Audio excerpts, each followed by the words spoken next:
Welcome to another Triathlon podcast brought to you by Mana Apparel. As always, we are going to geek out all of the race results. There was a race that should have been something pretty quiet and low-key, but it ended up being the drama of the week with some unexpected results and a bit of chaos on course, so we'll dive into that. And then we're also adding a new segment to the podcast with the Triathlon Tea. We're going to talk about a little bit more of the trending topics going on because as crazy as this time of the year seems to be shaping up to be, it should be the quiet time of year, but there has been nonstop news and updates and interesting stuff going on for the year ahead. So we will dive into all of that. But to get started, I am joined as always by Josh and Fede, and we're going to jump into what's going on in our world before we dive into pro racing. So Fede, let's get started with you. We can see you today. So what's going on in your world?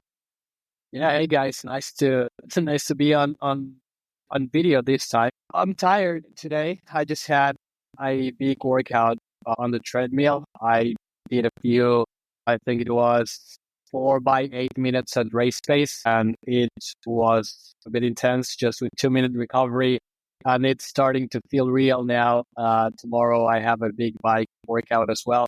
So yeah, just, trusting the training. And it's interesting how the legs are, turning over, and all of a sudden I feel good. And I do feel a bit more tired after the sessions and when I'm like constantly doing this type of sessions, but the body has been able to get those sessions done. So that's always a positive, and no niggles, no nothing.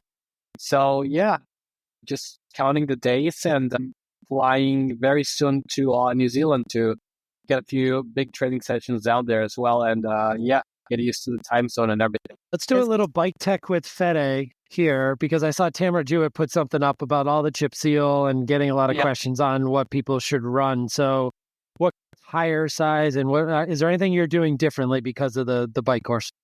Well, it's a great question. And I think a lot of people are going to have a lot of trouble when it comes to choosing the right tire pressure and equipment. Also, the bike course is not super flat. There's a lot of punchy hills, but equipment wise, I don't want to steal all the details, but I'm running a 28 rear and 25 front. Tire pressure, I'm gonna go lower than usual. And being on tubeless, that's gonna be significantly low.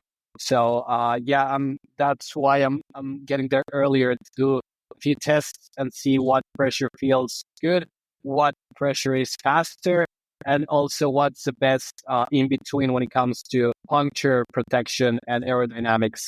Excited about that, and getting new rubber on my disc wheel and my tri-spoke. So yeah, it should be exciting. And I need to get my bike down to the service shop, because when I brake, I sound like a big tractor truck turning. So that's over. Yeah. Everybody can hear me coming like from a mile. I'll just hit the brakes and it's all the time. So yeah.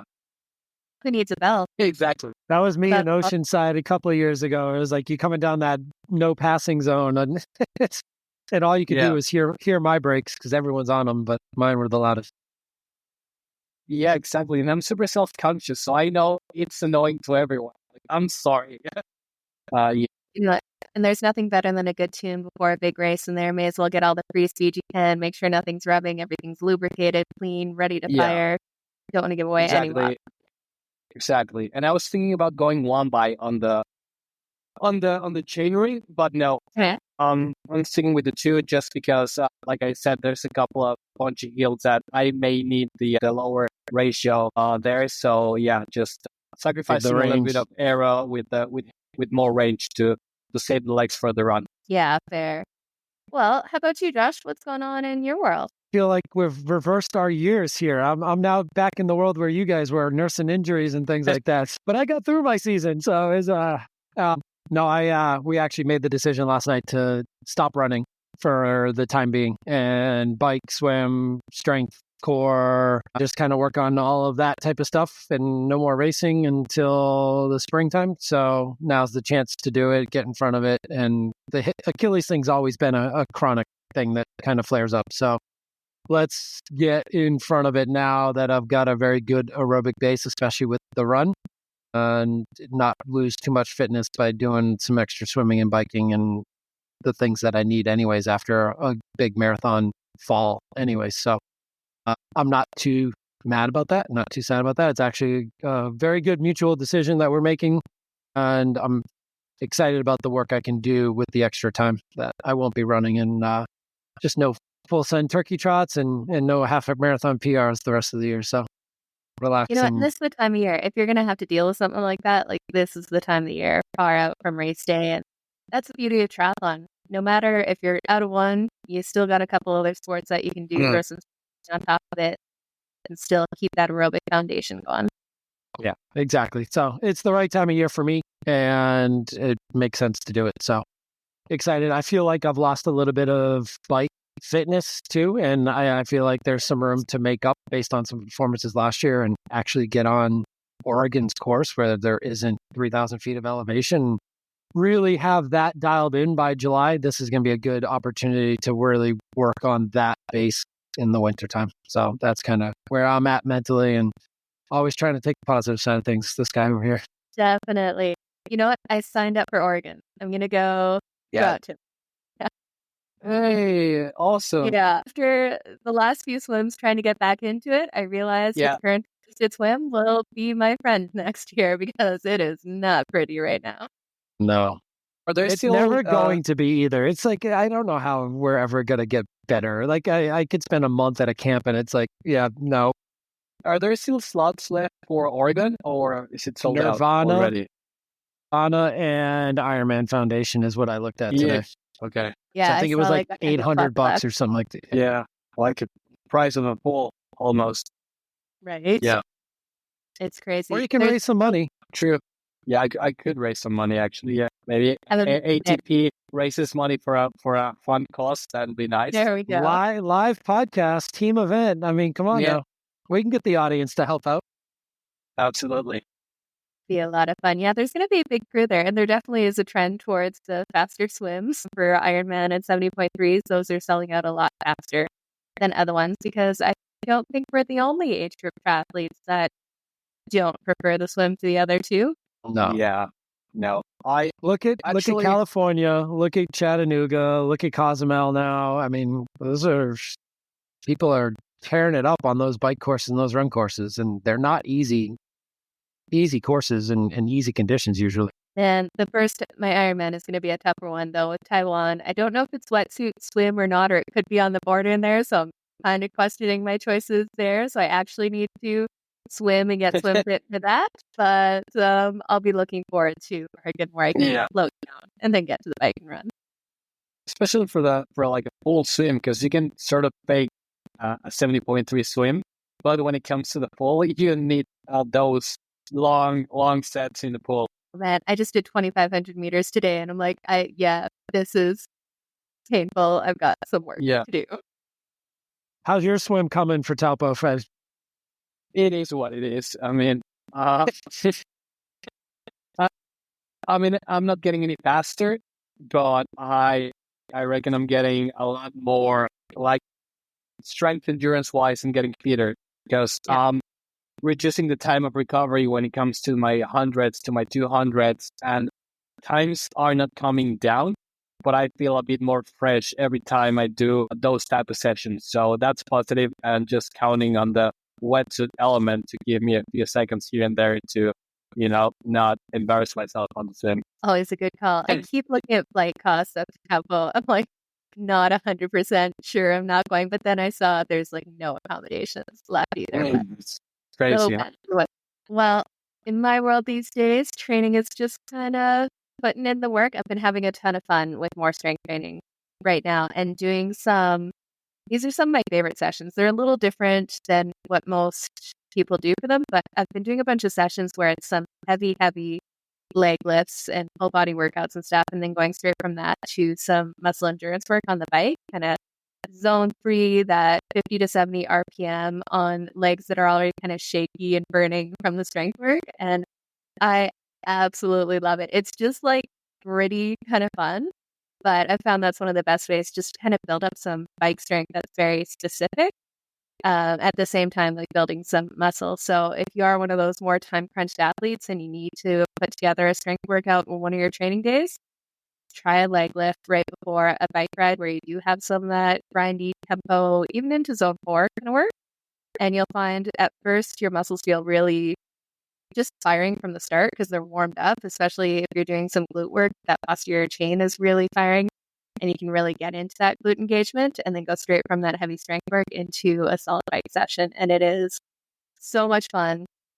My legs are so sore, but it was a lot of fun doing it at the time. Are you working on the cadence stuff with that big gear work with the lower cadence? Are you going like right into a higher cadence and flushing it out? Or is it mainly that strength work and finding that 55 cadence and trying to hold it at the higher one? Yeah, so what I've been doing is kind of intervals of 10 to 15 minutes in zone 2 in whatever cadence feels most comfortable. It's kind of usual race cadence, which is usually like 80 to 90 RPM range, and then going into 5 minutes of that 50 to 70, and then slowly bring that down. It started at more around that 60 to 70 RPM, now bring it down to that 50 to 60 and a little higher into zone 3 just to, bring up the intensity as I go forward. But there are people you either love or hate low cadence muscle endurance grindy work, and I absolutely love it. It's one of my favorites. How about you guys? I'm with you. I love it. Like, yeah, it's one of my all-time favorites. Slow gear work. Yeah, it's like a double whammy because you get that stimulus that you need with a higher wattage output, plus with the low cadence, you get that muscle heavy recruitment that you need. So I love it. And I don't know about you guys, but I oftentimes after doing like a low cadence step of block, I have a hard time picking up the cadence to like 85 seems super fast. So I've been doing, I think, either 2 minutes, 2 minutes, 1 minute, or 1 minute, 1 minute, 2 minute with the 60-ish cadence, and then right into, at the same wattage, 105 plus watts. And that's it. And then 2 minutes back at normal flush, then and doing like 6 by that. So like 6 by 4 minutes or whatever it may be, 6 by 5 minutes, however it's broken down. But it's from 60 to 105 at the same wattage. It's a straight flush, and it's only a minute. It's only 2 minutes, whatever you want to do it at. But it's a gruesome type of changeover. Well, it's so good. I find one thing triathletes aren't great at is just having that range of cadence to work within, right?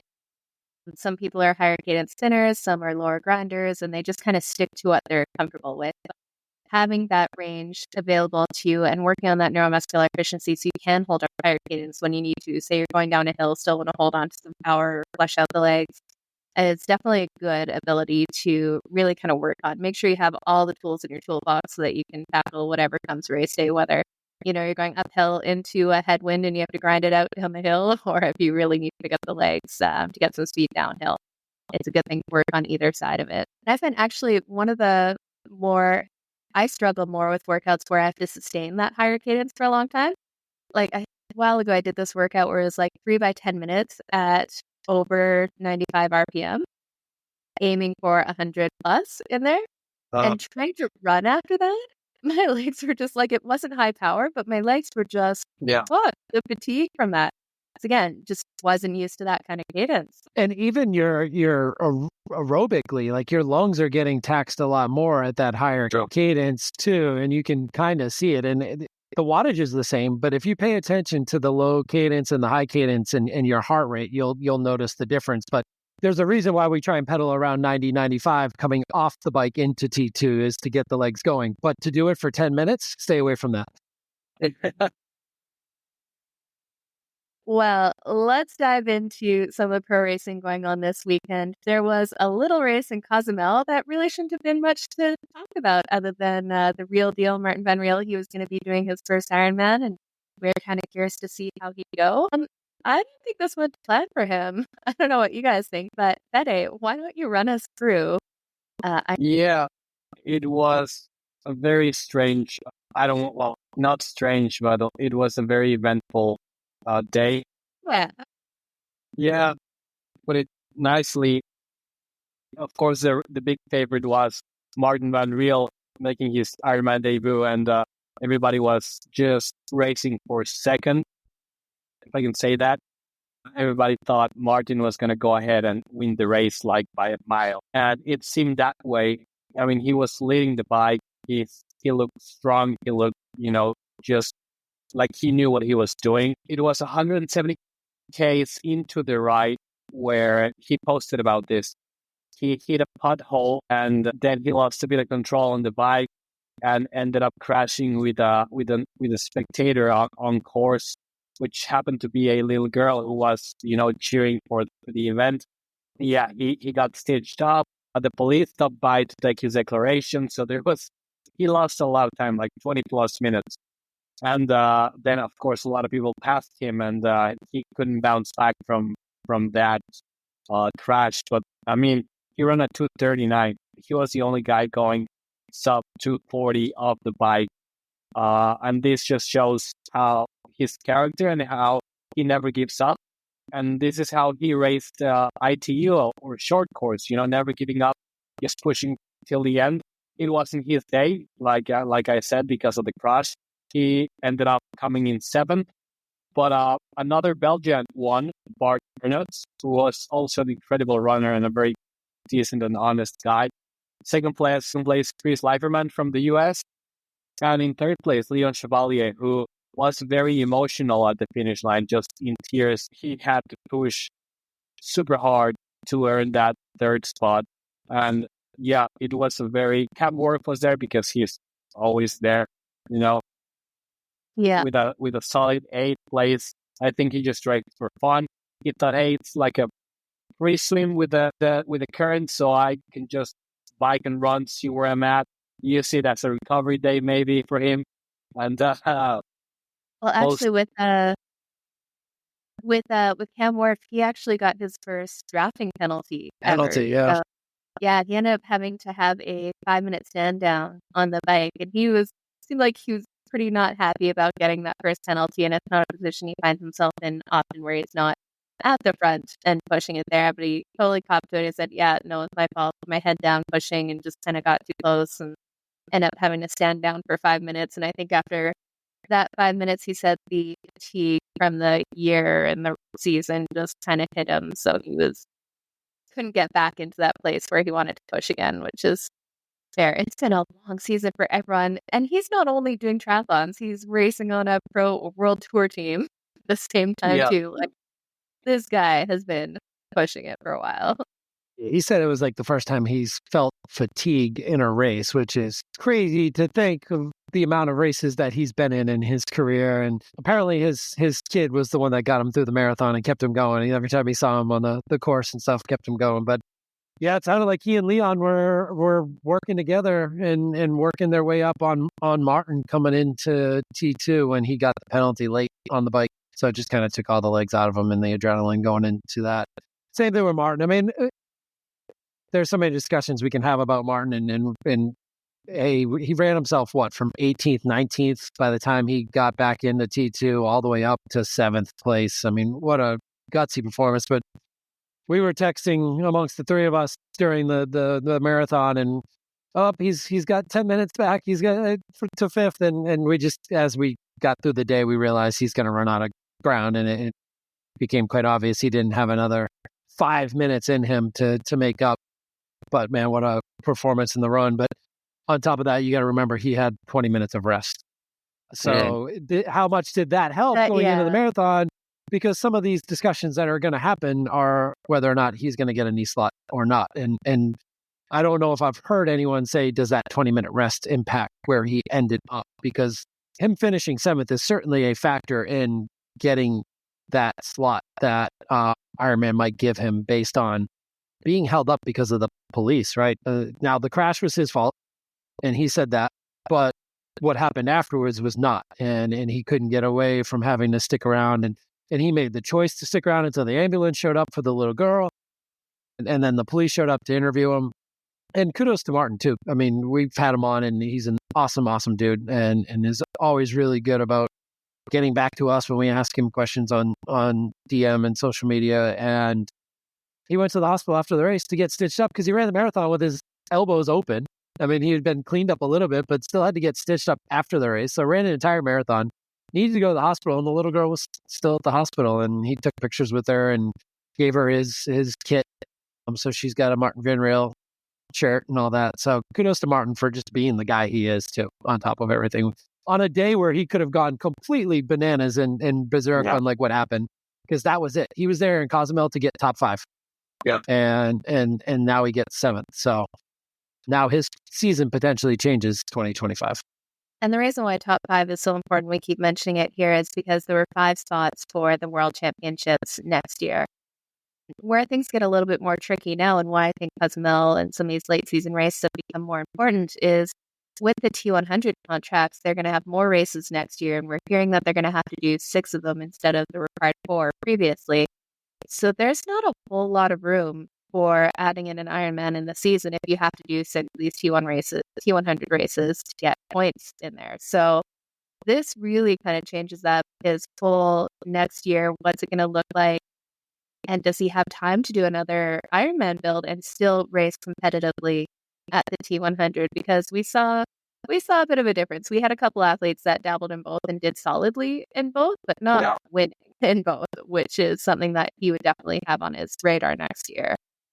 It's curious to see how he handles that one. And like you said, Ironman, there's a precedence for them potentially to give him a spot because it was extraordinary circumstances. You don't often have to stop and give a police report in the middle of your pro race. And from what I heard on the ground there from a friend, like Ironman was trying to get him to be able to go sooner because he's a professional athlete, but they have their job to do. The police absolutely do. So I'd be curious to see if they do kind of slide in one, say, as much as they don't have a great relationship with T100 and will never mention T100 on any of the broadcasts or anything they ever post. I mean, he's a world champion, and we've definitely seen world champions and Olympic medalists get some spots previously. Would you guys who had a big lead? Yeah, I think I do, because even if you take away the 10 minutes, he still had a 10-minute break, but you give him back the 10 minutes that he waited around for the interview and talking to the police. That's now easily in the top 5 and potentially talking about winning the entire race, even though he had a 10-minute on the side of the road to get cleaned up and making sure the girl was okay. So the extra 10 minutes is certainly a factor in the result of the race. Top 5 for sure, and potentially winning the race. But at that point, he would have just been happy with the top 5. So I hope they give it to him. I know there's some small precedents with Kat and some others that it's happened to before, but it's a different regime. And we'll see what Scott Deroux does here. Yeah, absolutely. Hopefully he gets his luck.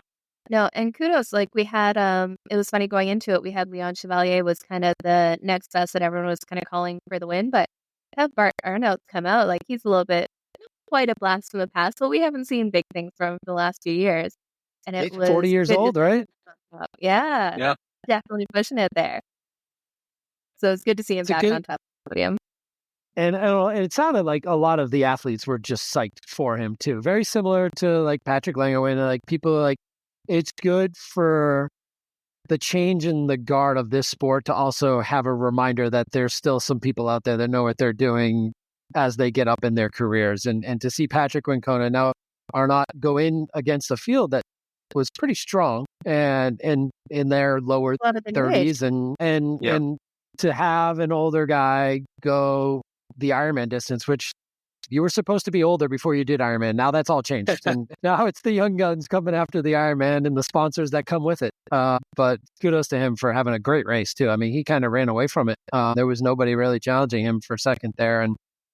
And some good securing of spots early in the season. And now those people have their seasons lined up. They're in Nice, what we believe to be Nice for the 2025 World Championships, the Ironman distance. And that helps huge. And I think that's the biggest loss for Marten in this situation is hopefully the situation gets handled quickly one way or the other, and he can plan out what I would imagine be an early season Ironman if he still really wants to get that Nice slot. Do something early before Texas, because I think Ironman even now has added a few extras, even in the Pro Series, but I don't think that matters to him before Texas, but I would imagine it'd be something pretty soon that he would do and try and still get that slot as opposed to trying to fit it in his T100 season. Yeah, absolutely. Well, let's move on to the women's race. It was slightly less drama-filled than the men's, but Fede, take us through it. Yeah, there was way less drama on the girls' side, and we saw German domination from Annie Reischmann. She finished in 8:38.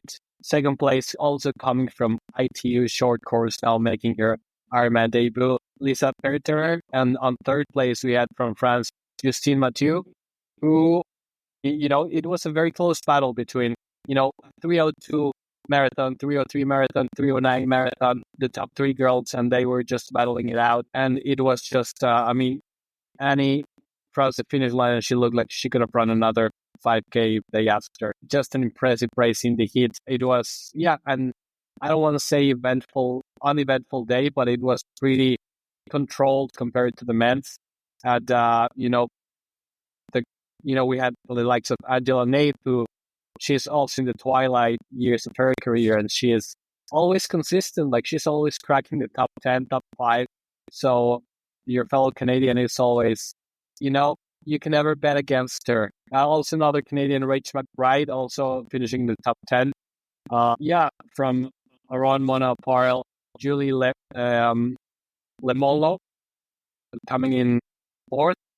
So former age group, now turned pro. So just also like an incredible day of racing. And it was, there was no rain. The wind wasn't too significant, because in Cozumel it can be a factor. Like if the wind picks up, it can definitely break up the race. And they did had a couple of wind gusts, but nothing major. So just made up for a very cool day of racing. Yeah, absolutely. And this was Anne Reichmann's first win in Cozumel, and she definitely stamped her ticket to Kona. So that was really, really cool to see.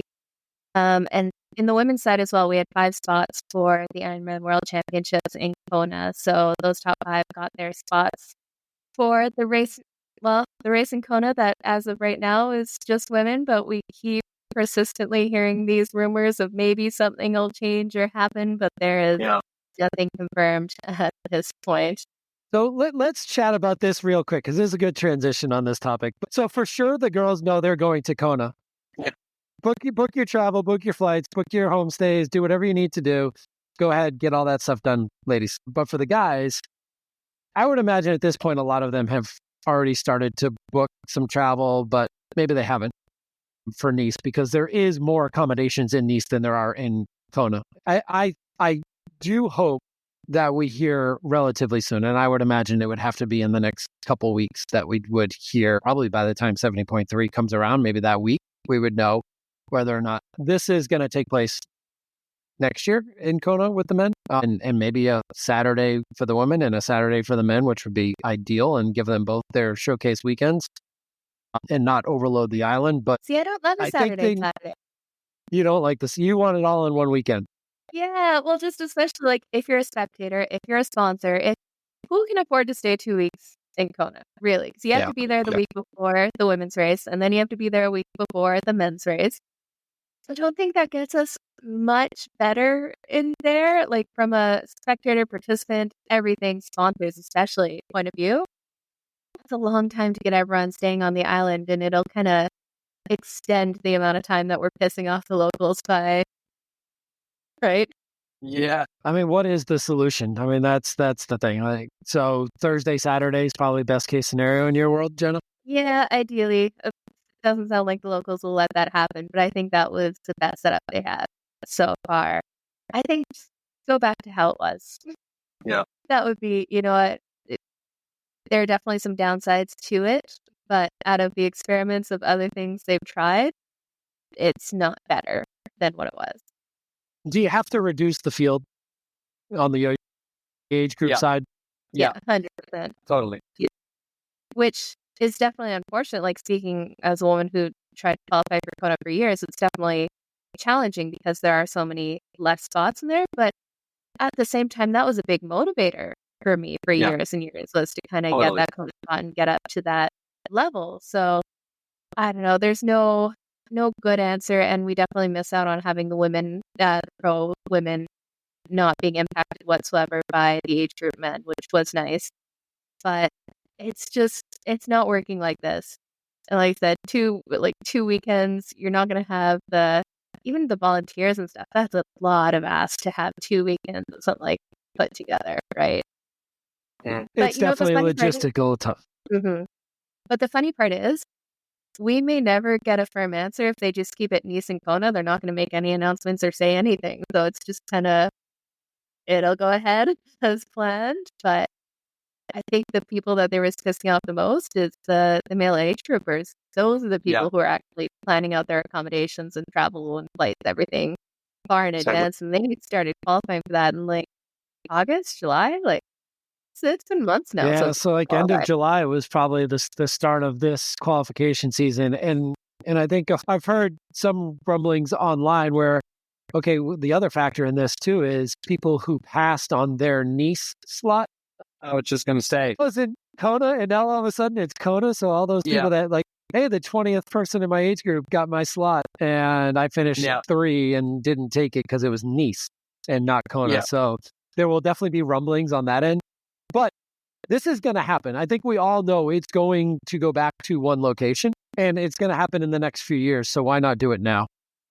I don't think they're going to do it now, especially like you have you're going to piss off the women age groupers too, because slots have already been allocated and advertised. Now, they haven't advertised the full amount of slots, but it's still like 1,500 spots for the women allocated for Kona, which if you're having one race on one day, there's not going to be that much space for the women within the race. So you would have to keep it 2 separate weekends for this next year. Yeah. Yeah. I don't see them changing here. I mean, now that Josh just mentioned the slot thing, Ironman announced before the race that Cozumel was going to be a Latin American championship. And that meant way more slots for age groupers. Usually there's like 70 to 80 slots. And this race was almost double, like 85 slots on the men's side and 75 slots on the women's side. There were, imagine this, there were 14 slots on the women 40 to 44 going to Kona. Back in the day, you were lucky if there was just one slot. Yeah. So talk about reducing the field. And I'm not taking anything from anybody. Like, okay, you got your slot. Congratulations. Good on you. All I'm saying is we do need to reduce the field if we want to have the race to be a world championship caliber type of race, because nowadays it's taking a little bit from the event because it's easier to qualify. It used to be, hey, I need to come top 3 in my age group, and I don't even know because there might be just one slot available. And speaking of which, talked to a few friends that did the race on the men's side, and I just asked them, hey, of course, all the girls took their slots. There was like very little roll downs. But the funny thing is, now that the rumor that Kona might be happening again for the men and the women, there was very little roll down happening on the men's side. Everyone is speculating a little bit more that maybe Kona is happening for both, that they don't want to take a chance, and that if they didn't want to go to Nice, they just take their slot because in the hopes that Kona might happen for them this year as well. So here's the thing. The counter to that, Fede, is the person with the title CFO at Ironman. Yeah, this is true. Because once they've made that money in their budget, it's hard to pull it back. Yeah. And going back to the Kona way of old, we would absolutely be pulling money out of their pockets for the purity of the sport and for what it was meant to be. They really, though. Yeah. So if you think about it, Nice lost money because of the race production. But it's going to make money this year, apparently. Yeah, for the men's every other, it will. But yeah, I don't think they come out that far ahead. Yeah, because of the money of the sponsors and everything. Yeah, exactly. But yeah. Anyways, we will see with either announcement, or they won't say anything. It'll just go on, they'll get scheduled, and we will roll with that. But have we heard, because you bring up a good point too, have we heard how many slots were actually filled in Nice For the women. Yeah, especially for the women's race. I mean, the men's race, the first year, I don't think we have to have that. I mean, it just was the whole. So there's people didn't know what it was like, and it was just neat to go there. But now with the women's field, now we've had 2 years, they were definitely struggling to fill slots for the women's field. I wonder how many went actually unallocated. So there's only about 1,200 women that raced out of typically around 2,500 to 3,000 was kind of the numbers they were looking for.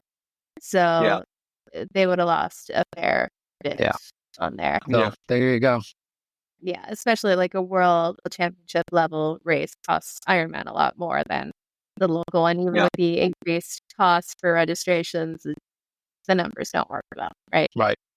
It's not Kona. At the end of the day, it's not Kona. I was just gonna say, imagine if what happened to Marten was during a Kona qualification race.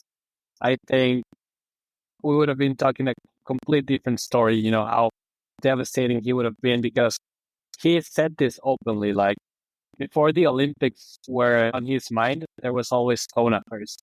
And I think if this was a Kona qualification year, he would have been, completely devastated, or, he would have taken it a bit more harsh than what he took it, because of course you're always going to take it a little bit hard when something like that happens to you during a race. But the fact that it's Nice, maybe he said, well, it's Nice, maybe if this was a Kona year, it would have been different. But just a lot of work. He's also built for Nice, so I mean, he's going to be a little upset. I mean, he can climb and descend with the best of them. Yeah, definitely. And if you guys haven't listened, it's up on YouTube now, our interview with Marten and Riel, where he kind of goes through his motivation and inspiration and how, Ironman and Kona was the thing that drove him from early on. He didn't see the Olympics in his future, and that definitely turned it on its head. But let's jump into what's going on in social media. Josh, what do you have for our social media post of the week? Well, we're going to stay in the YouTube world, a little different this week, but I happened to catch, just because we're such big SuperTri fans here, on my YouTube algorithm came across an awesome interview between Vincent Louis and Johnny Brownlee before the race in Nyon. So I didn't catch it when it originally happened, but I have seen it recently, and really good, pretty long interview between the two of them. And they've been going head to head for a long, long time, going all the way back to their Olympic days and way back, and talking about their relationship and when they felt they had made it, and all the way through to pre-Alistair actually retiring. But still a lot of really cool conversations if you haven't seen much of when those guys were in their heyday racing in the short course world, because they're all going to be in the long course world now. And it's going to be cool to see what Vincent Louis does starting with this coming weekend. Great interview on YouTube on the SuperTri page. It's a great follow anyways. Their YouTube channel is awesome to subscribe to. So that's my recommendation in the social media world this week. Yeah, that'd be a good one. They definitely have some history going back and forth between the Olympics and SuperTri and kind of battling it out over the years. So I'll have to check that one out for sure. Well, that brings us to our What the F of the week. And now, disclaimer, we love the T100, we love PTO, but the PTO world rankings looks an awful lot like the T100 rankings at the moment. So for an organization that came in with the initial idea of supporting the long course pros, like a lot of the short course get some just support in the same way, there's a lot of short course names on here. And basically, if you're not racing the T100, you're not going to make the top 10 of the PTO world rankings. Now, fair play, it's their series. The PTO does the T100 series, so those are weighted a lot heavier. And there's definitely more competitive fields at the T100 races compared to a lot of other ones. But I think you'd see a little bit more long course, especially when you look at the men's rankings here. We got Patrick Lange in 18th place overall after winning the Ironman World Championships. Now, he had a bit of an up and down year, but you got to think Kona counts for a bit in here. So to give you guys an idea, here's the top 10 on the men's and women's side. We'll start with the men. We got Marten van Riel in first, which will look familiar there. Magnus Dietlev, Kyle Smith, Sam Long, Mika Nuge, Rico Bogan, Yuri Kulin, Sam Laidlow, Alistair Brownlee, Margier, that looks pretty similar to the top 10 rankings in the men's side of the T100. On the women's, we've got Taylor Knibb, Ashley Gentle, Julie Duran, Kat Matthews, Laura Phillips, India Lee, Paula Finley, Lucy Byram, Imogen Simmons, and Laura Duffy. So when I think top 10 triathletes in the world, I don't know if I would say all of those names are quite there. They're all excellent, but definitely boosted by the T100 scores and participation. What do you guys think? Well, I don't think there isn't a single athlete on that list who did not do T100. And that tells you right there. I mean, you cannot not be in the top 10 unless you've done the T100. That's clear. And certainly the weight is not where it should be yet. I don't know if it's going to change though, because it's their series and T100. And these other people are still doing Ironmans as well. But the attraction is do both and come do the T100 as well. I don't know. Yeah. It's tough to see so many minutes of, like, it was supposed to be long distance, kind of promoting the long distance athletes. And there's a lot more short course on there. Well, 100K is long, according to them. Yeah, it's a new Olympic distance now, the 100K. It's going to become the new... I remember back in the day when we had those independent events, Olympic non-drafting, those were amazing. The Beijing Triathlon, I think that's my favorite distance. You know, the Olympic non-drafting, it's just an amazing, fun, hard race.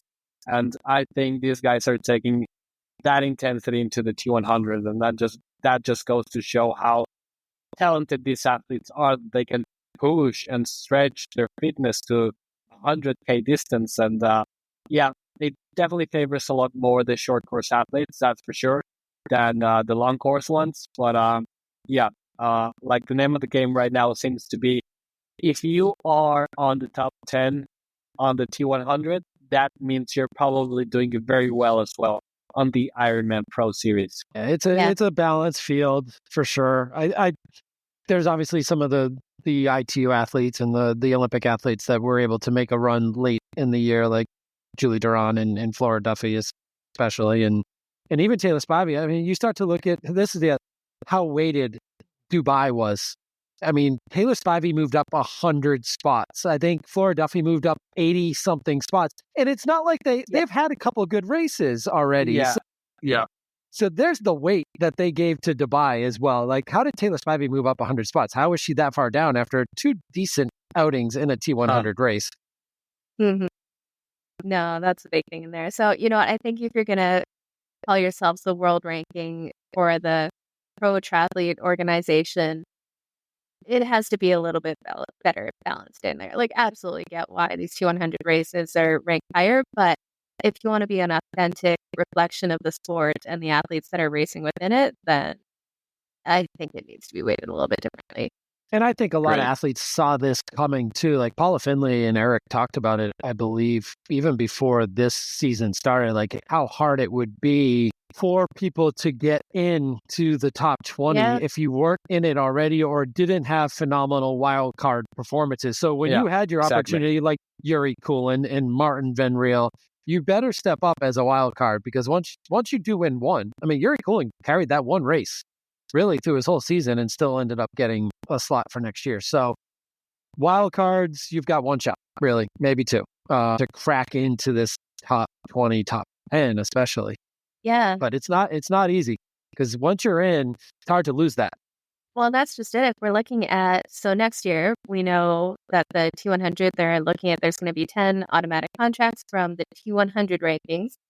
After that, they go, the next 6 are going to the PPO rankings overall. So someone like Patrick Lange, who won the World Championships, he has no shot at a spot at the T100, something that's supposed to be the best athletes in the world, because unless you've gotten one of those wildcard slots to T100, like I said, like there's no way you're getting in. There's no long course athletes in here that aren't really doing any of the T100s in there. So like it really does create almost that closed circuit, because there's no way to move up if you're winning the Ironman World Championships, and that's not good enough to get you into the range. Mm-hmm. Yeah. What's Yeli Geens ranked right now in the world? Like 14th. Yeah. All right. So let's see when Yeli wins Taupo, how much he moves up and the world rankings. Exactly. And that's from one T100 race was the biggest jump. Like he was nowhere before. And now he's 14th because he won one T100 race. So if he hadn't gotten into that, he'd be nowhere. And he could potentially compete for the win, right? Yeah. Exactly. But yeah. So that actually brings up another question here that we were talking about before we got on, was now we had the announcement that Alistair Brownlee is retiring from the sport, which, first off, he's been such an incredible advocate of the sport, someone who has just inspired so many and turned triathlon into really a well-known sport within the UK and worldwide, with some incredibly epic moments between the two Olympic wins and that video that anyone who has ever done sport has seen with him grabbing Johnny Brownlee and pulling him across the finish line when he was overheating in there. Yeah, kind of sad to see him retiring, but not at the top, and we'll talk a little bit more about that. But when it comes to the T100 and these rankings, him not taking that contract next year, what are they doing with those spots in the 10 automatic qualifiers who decide to turn it down? Like, where are they going to allocate those spots? What do you guys think? Is it going to go to the next ranked athletes in the PTO rankings, or are they going to throw it at the hot shot? What do you guys think? I think it's going to be a little bit, they're going to keep it to themselves, and they're going to give those contracts to athletes that are already established and that have a bigger platform. The likes of Vincent Louis rings a bell. Of course, Riel is going to get a contract now that he got after he got the win. I think it's going to go to athletes like that who have a bigger platform and who the T100 is going to benefit more in the social media world rather than giving it to the next qualified athlete. I think it's going to be a mix of both, but they're going to favor a little bit more, already established athletes with a lot of history behind. And I think that's how it's going to play. So you think that's going to be the next 6, right? So yeah. What about Alistair's contract that he's now not going to take? What do you think they're going to do with that extra contract that they now have that should have gone to one of the top 10? I think you're saying going to a hot shot. Does it go to 11th? Does it automatically go to the 11th place, which is Sam Laidlaw? Does it go? And if Laidlaw doesn't want it, does it keep dropping until someone takes that 10th contract, or do they drop? Is there a limit? Is it only in the top 15 and then they get to decide so it doesn't get to somebody they don't want? I think that's the way they're going to do it. They're going to offer it to the next best athlete, and then they're going to have a limit. Okay, up to this athlete, we're not going to offer it anymore, and we're going to give it to the guy we feel fits our agenda the best. But those rules aren't written yet, so they're going to have to write them again. They're just going to keep rewriting the rules until they get this. Yeah, exactly. I think they're just going to throw them at the hot shots. Make it so that they have control to choose who they want, who they like, who will have the biggest impact. Fede, like you were saying, who has like the social media following or people want to watch. Like, you can roll down that may roll to athletes who maybe showed up to a couple of races but didn't fulfill their contracts or do everything they wanted to. If you've got extra spots, I say to throw them at the hot shots, throw some interesting people in there that really shake up the race, or do like a Lionel Sanders or Vincent Louis or someone who just keeps it interesting. Yeah. What do you think, Josh? I don't think that we're going to... The other Brownlee. That goes along with what I was going to say. I don't think Alistair's going to unretire because of the contract offer, because he already knows. I mean, he's as involved with the T100 as anyone. I mean, he was there on announcement day with Lucy Charles. He's one of their top. He knows exactly what he's turning down next year. So there is no unretirement, at least not for a T100 contract, I don't believe. But hey, maybe his brother. That is another good way to keep the Brownlee name going. And I think you're going to see a little bit more competition with SuperTri naturally. So how does that work out? Because the Brownlees are now currently tied to a franchise in SuperTri. So I think it becomes a little harder for Johnny to jump into T100 because there's going to start being overlap, especially with the more races needed to obligate your contract. SuperTri and T100 aren't going to be able to work together. You're not going to be able to do both. Right. Yeah, that's a good point, because we do see a lot of the athletes. They were doing less SuperTri, doing less than T100 because of the Olympics. They had the freedom to do that. That's not going to be an excuse next year. They're going to have to... There was no conflict this year. Next, going forward, there's going to be conflict between the two series. And you're absolutely right. They're definitely pulling from the same group of athletes in there. And then it's going to change again once we get close to the Olympics. Once they really have to start chasing points, then we'll see more of I think the long course going into the T1. Oh, man. We're going to see a lot of new SuperTri athletes is what we're going to see. I think you're going to see a lot of new names, which is great for the sport. That's exactly what they want. I mean, SuperTri is trying to bring a new type of way of growing the sport and entertainment, and I think they can coexist. You're just going to see different names in SuperTri more so than you are in T100 over the years. And there's no love lost between the top of T100 and SuperTri either. So they're going to be competing for those athletes in there. There's going to be some choices. Both franchises want to have those top names that draw viewers, draw social media attention, get people talking about it. And they really are the same field when we're looking at SuperTri in the opposite direction, shorter than the Olympics, T100 longer than the Olympics, but it all favors that Olympic distance athlete with a few standouts from long course and T100. So Jenna, you've been involved with Super League for the longest out of the three of us and definitely followed it the most. If there is no T100 this year, how much of a wave would SuperTri have actually made? Because I feel like SuperTri was talked about way more this year than in the past in the Super League realm and back in those days. Like, I think they had a phenomenal year in terms of growth, but they were now competing with the third series, which they hadn't had to compete with. Like, if you remove T100, I believe SuperTri is like even bigger than it could have been. But how do you feel? Like, do you feel like it was still a successful year for SuperTri based on the years past in the Super League realm? Well, I know this year it was a little bit more of a compressed season because they had the Olympics, right? So most of the SuperTri athletes are involved in the Olympics. So that's why it was in such a short, tight time frame with a lot fewer races. Now, SuperTri has a lot of the same goals where they want to expand. They want to have more races and cool locations and expand the series. Festivals. Especially in these years between races, they're buying up races all over the world, essentially, to try to expand it. So I think it was a successful season for them within the restraints of being an Olympic year. Where I think it gets interesting next year is these two competing series want basically the same athletes except for a few, and they're both trying to expand to more locations outside of that. Yeah. So be curious to see how it goes. They're going about it kind of similar ways too. Like T100 is starting to buy up races or partner with events that are already going on that are successful. But they're also starting some new ones. Like we heard in Vancouver, there's going to be a T100 series there where they're using a past course, but there's not currently an event where SuperTri is partnering with buying up big events where there's a massive age group field to kind of lend some of that excitement around it. So next year, it could be a lot more interesting because you have all those names with a lot more open race schedules since they're not really trying to get Olympic points.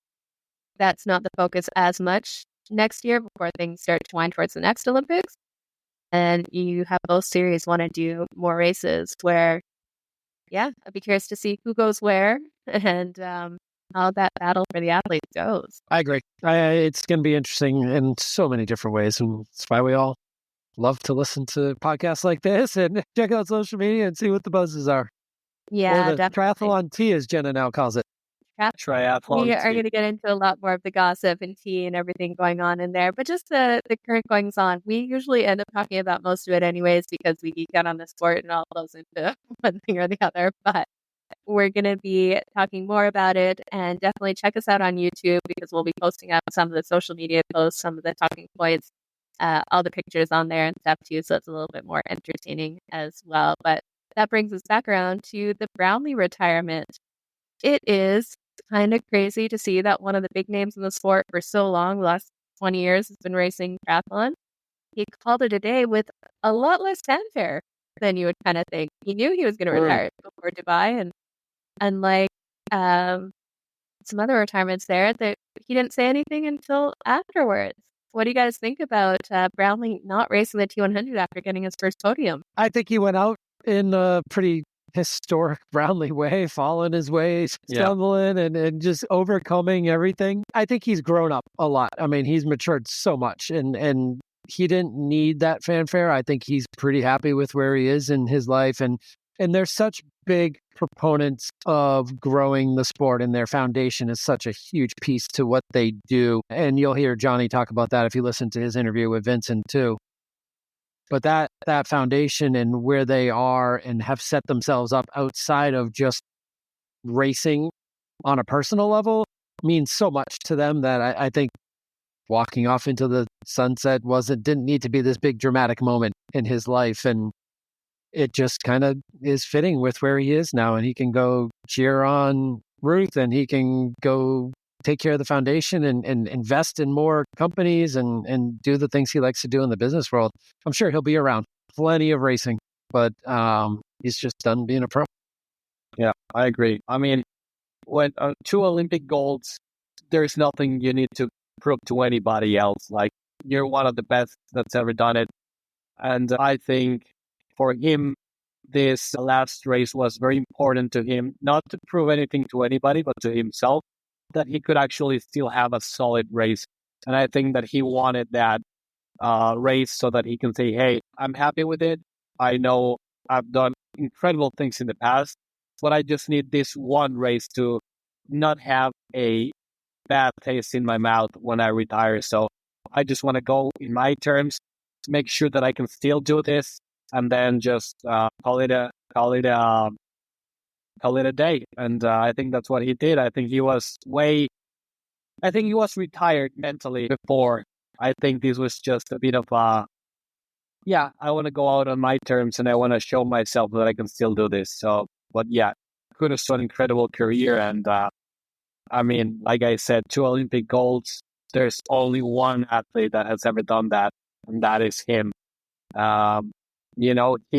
He is probably the most dominant short course athlete that has ever lived, because I believe there's a crazy percentage that the race that he started, he was on the podium like 95% of the time.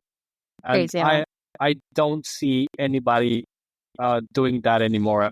He was one of a kind, and the fact that he dealt with injuries later in his career just goes to show how much he pushed himself and how much he dedicated himself to his craft. He's definitely gonna stay involved in the sport, and he's a smart guy. So don't be surprised when you hear that Brownlee became the first billionaire out of triathlon. Wouldn't be surprised. Yeah. And I know he has a bit of a prickly reputation in there, but nice guy in there. Met him at one of the Super League events first, and then actually when I raced Ironman Ireland, he was nice enough to connect me with one of his friends in Dublin, because I was going to do some training over there, and gave me a lot of advice around the course and set me up with someone who could show me around and stuff. So he was definitely a really great advocate for the sport, and just so involved with helping people get to experience it, like I said, with the foundation, and then just inspired so many over the years. So he'll be missed. And it's just a bummer we're never going to see him have that Kona finish line, like have that good day in Kona. I think that's the thing of that we're not going to see is just like Hadi. Right, true. Very, very true. Yeah. I never saw him come across you, but it'll definitely be, it sounds like he has some fitness goals outside of triathlon. Go have some fun and enjoy it while he still can and feeling fit. So we will see him around, I'm sure. Now, a couple other quick hits here of some of the triathlon tea. We had Lionel Sanders. He has been all over the place when it comes to the 70.3 World Championships. He's going, he's not going, he's going, he's not going. It sounds like, unfortunately, he had a bit of a crash that banged him up a bit. So he is going to be calling it a season, resting up, which is probably the right call, and skipping out 70.3 Worlds. Do you guys see that post he put up? As for today, we do not know how the news are going to evolve in the next coming week. He might pull a me and like randomly show up and go. Yeah, exactly. He might pull a Jenna and say, hey guys, remember me?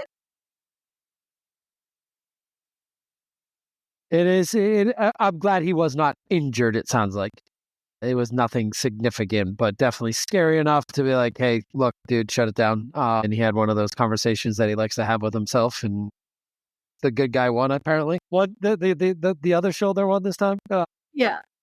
And he's not going to be in Tempo, but yeah, it's just, It's interesting. We talk about the T100, man. They would love to have somebody like Lionel just because of what he brings to the sport and the eyes that he brings to the sport. And who's that next Lionel? I think that's what this whole new generation's trying to become too. Like the media portion of it, you can see them all building their own little empires and trying to build their little empires. And the business aspect of it has become such an important piece that if you're going to be a professional triathlete, even with these contracts and purses now, you're not setting yourself up for life unless you have that other side of the business going too. So I think you're going to see more and more of it. And who's going to be the character to become the next Lionel? I think that's the biggest question. Who knows?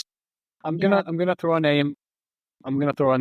And I think the guy that could take Lionel's torch because he has the personality for it. And he's a great ambassador for the sport. And I'm not being biased because we love him so much, but I think Marten van Riel can be that guy.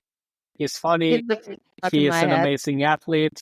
I mean, if you put a camera, if you follow him, you're just gonna be laughing. I mean, between him and Aaron Royal, that could be like a comedy show on Netflix, like for 8 seasons. Keeping up with Royal and Van Riel, something like that. And there's Yelly trying to like jump up and down in the Him background. Dave Lower having some fun in there too as roommates. So man, I need like a real world kind of where we stick some of these top names in triathlon that actually have some personality and have some fun with it. Stick them in a house and put them all in a training camp. Cameras 24/7. See the drama that goes on there. Oh, man. He does. I would agree with you. He's kind of got that loose personality and like just free spirit and caution to the wind type all at the same time.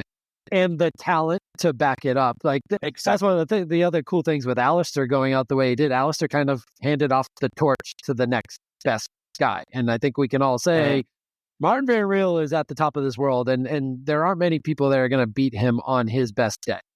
And to see what he just did in Cozumel without any long course training, I mean, he hasn't done any. And to come off of T100 and then run, even if he had a break before his marathon, run that marathon without any marathon specific training is insane. So that's a nice little pass of the torch. And he's going to have the comedic piece to it already. So yeah, I agree with you on that one, Fed.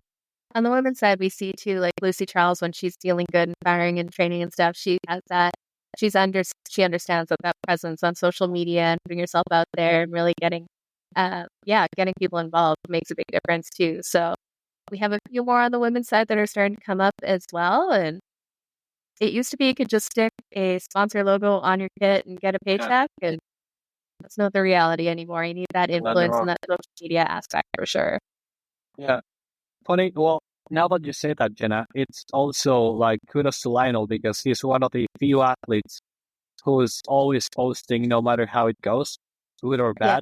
Yeah. And I think that's a very important element to keeping the fans connected and to, being honest to yourself and because to show how it is really because you're not going to be winning all the time. There's going to be setbacks, there's going to be injuries. And I think guys like Lionel, guys like Marten who are open about hey, I crashed. Hey, I don't feel good. Hey, this and that. I think that's also a big piece of the puzzle when it comes to being that next. I don't want to say the word superstar in triathlon because we are a very niche sport, but a popular ambassador for the sport. Yeah, absolutely. Well, let's roll into some quick race productions here. We've been chatting for a while as we tend to do because we get excited geeking out on all of this. We got a couple races going on this weekend, and the big one that's actually going to have implications for the Ironman Pro Series is Ironman 70.3 Western Australia. So on the men's side, this is actually going to potentially decide a few things for the Ironman Pro Series, which is crazy to see. But we've got a few names racing. We'll start with the women's side. I'll name some of the top ones in here. We got Maya Stage Nielsen, Lottie Wilms, Daniela Blamil, Hannah Berry, Els Visser, Penny Slater, Georgia Perron, Grace Beck, Marta Sanchez, and a few other as we go down the list there. But those are kind of the top names that we're going to see in the women's side. And then on the men's, we've got Gregory Barnaby, Christian Hogenhaug, Robert Kalin, Paul Schuster, P.S. Peterson, Nick Thompson, Mike Phillips, Ben Hamilton, Anthony Costas, Mark Kubrick, Matt Burton. We got Jake Birtwhistle, which is a short course shout out there just to see how he goes. And a few other going on. So what's interesting about this one is we have Gregory Barnaby and Christian Hogenhub are not that far behind Marquardt. Yeah, well, we got Marquardt. He'll have his chance at 70.3 Worlds, but they're in the running to actually take over the Pro Series rankings from a 70.3 here. So there's going to be a bit of a race within a race. There's not really a ton of names that could have them too far behind. Like, they're at the top of the list here. What do you guys think? Are they going to knock Patrick Lange out of his first place for the Ironman Pro Series in this race? So my initial, like, obviously they can have a huge impact on 70.3 Worlds, which I believe they're both going to be at as well in race with Marquardt. Marquardt's not going to be here this weekend, but they can jump all of them going into Taupo. They have to have good races still. And I think this is a pretty stacked field to eliminate that factor altogether, because they're not just plugging in a fifth race either. They're replacing scores, I believe, with both of them. So Marquardt, on the other hand, is adding a fifth race when he goes to Taupo. And there's going to be an even bigger jump for him when you get to New Zealand. So the fact that they're doing this race, it's fewer points. There is a pretty decent field, which means they could drop down and finish fifth and be 10 minutes back. I think somebody like a Dubrick or whatever have a good swim, and he hasn't been racing a lot. I think there's a way here that they don't impact it as much as some others. The talking points would be these two come in and they finish 1-2 and they run away from everyone, and there's a ton of points going into Taupo. Yeah. I just don't see that happening. See, I don't see a ton of people contending with them here. Like you said, Mark Dubrick's probably the name that pops up. Jake Whistle, not sure what he'll do out there. Outside of that, there's not a ton of names that would give 5-10 minutes on these guys when it comes to a 70.3. Yeah. Okay. Let's call the wins. We'll start with the women's side here. This one has a little less impact. The rankings are a lot more cemented at the top of the women's field here. But who do you guys got for the win for the women's field? I'm just going to go ahead and pick first. And I think with 70.3 Worlds around the corner, I think this athlete is using this race as a tune-up to see where she's at. And I think Hannah Berry is going to take the win on the women's side, just because she is in top shape right now, because, having Worlds in her home country, I think she wants to do well. And it's a perfect setting to test the fitness 3 weeks out. So Hannah Berry, the last big session before the big race. Do a tune up in there. Fair enough. How about you, Josh? No, your turn, Jenna. Go ahead. Okay. Yeah. You know what? I want to see Els Visser go and have a good hit out here. She started strong. She's raced a ton, but she always seems to do solidly, especially this side of the world. So I think she could have a good day out.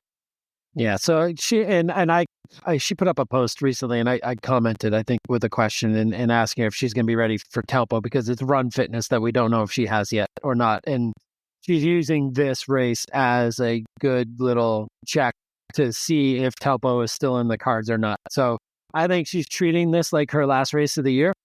And if she's miraculously fit and ready to run in the world type of atmosphere, she might go again in Taupo. But that's a good pick. That's why I wanted you to go next, because I didn't know if I wanted to say Els or not. I've been saying Els all year. I think she's amazing and has raced a ton. So kudos to her to get back out there again after another injury and race again. So that'll leave me either Lottie or Grace Stack. I think Grace Stack. Fede loves throwing Grace Stack out there every once in a while too. So I'll go with Grace. I think she's had a great season too, and is in good fitness. So I'll go Grace Stack. Okay, over to the guys' side. This one will be a good shout. We'll start again with you, Fede. Who do you think has the win for the men's field? I'm going to go ahead and pick the guy who's going to upset the race. I think Mr. Jake Birthwhistle is going to run from the win from everyone. And I think he's going to have an amazing race. I think he's going to be running 3-4 minutes faster than the second place. I think it's going to be one of those races for him. And if you didn't pick him, that's who I was going to choose for. Because you just don't know. Like, he really, when he turns up and turns on, he's one, right? And this is a longer distance. So I'm really curious to see how he goes out there. It means for me, you know what? I think motivated being near the top of that rankings, I'm going to go with Christian Hogenhaug. I'm going to see if he can. I was going to slide back in and take one. After trashing them, I was going to come back in and say no. Yeah. No, I'm going to go with Dubrick. I'll stick with my guns. Let the Shark finish out a rough season and actually get out on top. Yeah. No, hopefully he'll finish strong here. We'll see how it goes there. Okay, we will run through Bahrain very quickly here. We got the 70.3 Middle East Championships in Bahrain, and this is always a competitive race because usually a lot of the Bahrain 13 team shows up, and a lot of those are the best in the world. Now, a few of them are getting the pass. Usually they have to do this race, but a bunch are getting a pass because 70.3 Worlds is so close. So we're not going to see all of Bahrain athletes out there, and with one recently retired Brownlee too, he's not racing it either. So we will look at some of the names here. We are seeing a lot of short course. We've got on the men's side, Vincent Louis, Henry Skuman, Yuri Kulin, James Teagle, Rasmus Svenningsson, Kasper Stepnik, Felipe Esvido. And we got Matthias Margier. There's some other names in here. Those are kind of the big names that we're going to see. And then on the women's side, it's a shorter list. We got Caroline Pohl, Marlene de Bauer, Natalie Van Couverden, Sarah Spence, Georgia Taylor-Brown, which is an interesting one. Laura Addy, Joanna Nielsen, Alicia Meadow. So we've got a few. So it's definitely a lot more of the short course racers that we're seeing here. We'll get started with you this time, Josh. Who do you think has the win on the men's side to start? I get to go first, so I'm going to take Vincent Louis and pull it down for Bahrain, because I don't know if Bahrain can win both the men's and the women's. They need to win. They're missing. They're missing Kat. They're missing Hayden Wild, right? Who've got the passes for 70.3 Worlds. But I think Vincent Louis is ready to make that transition, and this is kind of putting his foot down and be like, all right, I'm here, and I'm no longer in the short course world. Yeah, love to see it. He'd be solid. It'd be good to see how he's going in this middle distance, because he could definitely be someone who changes up the game there. He's strong enough, and really curious to see how he goes at a few more 70.3s. He hasn't always had the best luck with them. So we get to see him have a solid race. How about you, Fede? Who do you got here? Yeah, I think this race is going to shape out to be a very short course type of race. But I think Matthias Margier is going to pull up the heat into everyone's legs. And I think he is going to make the bike as hard as possible for everyone. And I think if he manages to run well off the bike, he can come away with a win. So Matthias. Yeah, see you there. You know what? I'm going to go, let's say Rasmus Svenningsson. Going to have a super solid bike ride on a fast course and get it done. None of us trust Yuri Kulin right now. I know. Never quite know. On the women's side here, so this one definitely gets interesting. Who do you got, Josh? Man, I would love it'd be amazing if Vincent and Georgia Taylor won. Yeah. Triple goals. Yeah. Party in that house. So I think short course is going to take Caroline Pohl, I think, is probably the heavy favorite here, and she's probably going to take it down. But if it's not Caroline Pohl, I would go with Kate Waugh. Coming off of Thailand. Yeah. And we'll see. Kate Waugh is who I'm going to go with. Great. Awesome. How about you, Fede? Yeah, man. I don't know why, but I have this feeling that Natalie Van Couverden is going to win. Don't know why, but just a hunch. We're sending you to Vegas if this comes through. Right? Yeah. Just a few weeks late. We can have a special section on betting with Fede. That'll be. Well, I'm going to go Georgia Taylor-Brown. She's so solid. She's on that streak from SuperTri. Was absolutely destroying everyone. Yeah, curious to see how she goes. It looks like she's been over in Dubai spending some time on the TT bike, and she's looking more and more dialed. So I think she should have a good hit out here in Bahrain, and they're definitely going to want to win on that team for sure. So yeah, I'm sure there are some pretty nice bonuses for taking a win at this event, which is never bad motivation. Yeah, I would imagine probably a nice party at the King's house. Yeah, they have way too much fun over there. Well, that is us for this week. If you haven't already, go check us out on YouTube and give us a subscribe. We're going to be putting all of these out there, and you'll get some extra tidbits with some pictures of the posts that we're talking about and some of the content there too. Or we are available anywhere you listen to podcasts. Until next week, we will see you guys next time. Have a good one. Have a good one. See you guys.